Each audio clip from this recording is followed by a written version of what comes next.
Hello students, welcome back to new lecture. तो इस lecture में अब हम आगे कंटिन्यू करने वाले हैं एल्डिहाइड्स एंड कीटोन्स को। तो इसमें अब हम पढ़ेंगे aldol and cross aldol condensation को। फर्स्टली हम देख लेते हैं एल्डोल कंडेंसेशन को। तो यहाँ पर ऐसे किया है, जो एक condensation between two molecules of aldehydes और ketone having at least one alpha hydrogen undergoes a reaction in presence of diluted alkali as catalyst to form aldol, that is beta hydroxy aldehyde और कीटोल। तो इसका मतलब होता है कि condensation जो होता है, एक रिएक्शन ऐसा होता है जिसमें एक अल्फा हाइड्रोजन जो है एक रिएक्शन में जाता है, जिसमें डाइल्यूटेड अल्कली या एक कैटलिस्ट के तो काम करते हैं, जहाँ पे एल्डोल बनता है जो कि बीटा हाइड्रोक्सी एल्डिहाइड हो सकता है, ये कीटोल भी बोलते हैं उसे। तो हम यहाँ पे देख लेते हैं, हमने एक एल्डिहाइड लिया है, उसके साथ में हमने यहाँ पे हमने कीटोन लिया है, उसके बाद हमने यहाँ पे एक एल्डिहाइड ऐड किया, साथ में डाइल्यूटेड NaOH के साथ में रिएक्ट करा, यहाँ पे एल्डोल बनेगा हमारे पास। एंड एल्डोल में अगर हम हीट ऐड करेंगे, यानी कि इसमें से वाटर हम निकालेंगे, तो हमारे पास ब्यूट-2-इनल हमारे पास एक एल्डोल कंडेंसेशन का प्रोडक्ट बनेगा।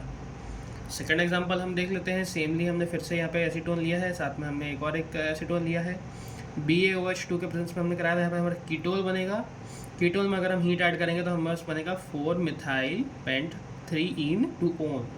तो यहाँ पे ये इसका IUPAC नेम है, जहाँ पे भी हम नेमिंग्स करते हैं, जैसे कि 4-मिथाइल पेंट 3-ene-2-on, यहाँ पे जैसे कि हमने लिखा था ब्यूट-2-इनल।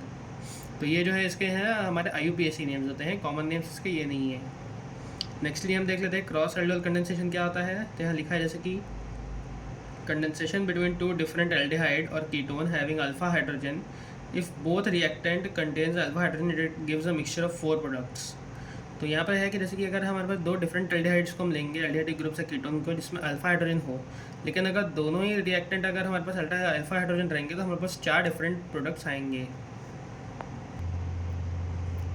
तो अब हम देख लेते हैं क्रॉस एल्डोल के एग्जांपल्स को। तो यहाँ पे हमने क्रॉस एल्डोल में हमने दो ऐड किए हैं, एक है एसीटोन और दूसरा है हमारे पास, तो यहाँ पे हम एसीटोन एंड प्रोपेनल को हम लेंगे। तो यहाँ पे हमने उसके बाद हमने यहाँ पे लिया NaOH और हीट को ऐड किया। तो हमारे पास हमने जैसे देखा था क्रॉस एल्डोल में 4 प्रोडक्ट्स बनेंगे, तो वो होंगे 2 सेल्फ एल्डोल के प्रोडक्ट्स रहेंगे एंड 2 क्रॉस एल्डोल के प्रोडक्ट्स रहेंगे। इसका एक और एक एग्जांपल देख ले, जैसे कि हमने बेंजल्डिहाइड लिया और उसमें एसीटोफिनोन ऐड किया। तो यहाँ पे हम रिडक्शन जब कराएंगे 293 केल्विन पे, तो हमारे पास बेंजल एसीटोफिनोन बनेगा। इसका IUPAC नेम होता है 1,3 डाइफिनाइल प्रॉप 2-ene-1-on। ठीक है, उसके बाद हम देख लेते हैं नेक्स्ट कैनिज़ारो रिएक्शंस को, जो कि एक नेम रिएक्शन में आ जाता है। कैनिज़ारो रिएक्शन को हम जैसे पहले एक स्टेटमेंट देख लेते हैं, जो कि लिखा है Aldehydes which do not have alpha hydrogen atom undergo self-oxidation and reduction disproportion. Reaction on treatment with concentrated KOH or NaOH, one molecule of aldehyde is reduced to alcohol while other is oxidized to carboxylic acid salt.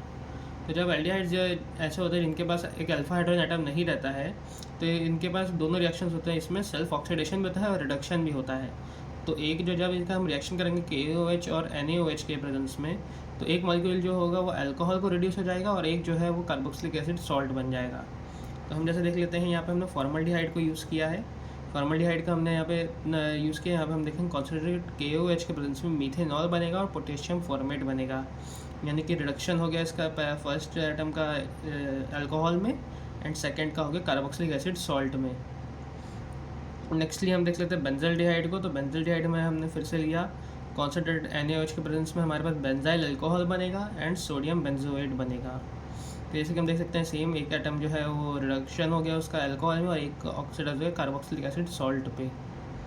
Nextly हम इनका nitration भी करके देख सकते हैं, जो कि है कि बेसिक एल्डिहाइड को लिए हमने इसमें कराया reaction HNO3 and H2SO4 Bothli concentrated, तो हमारे पास मेटा पोजीशन पे नाइट्रोबेंजल्डिहाइड बनेगा।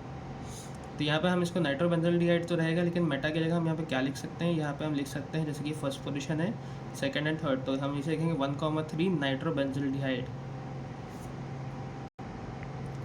तो नेक्स्ट लेक्चर में हम पढ़ेंगे, शुरुआत करेंगे कार्बोक्सिलिक एसिड्स की। तो तब तक के लिए thank you for watching. Please like, share and subscribe. Thank you.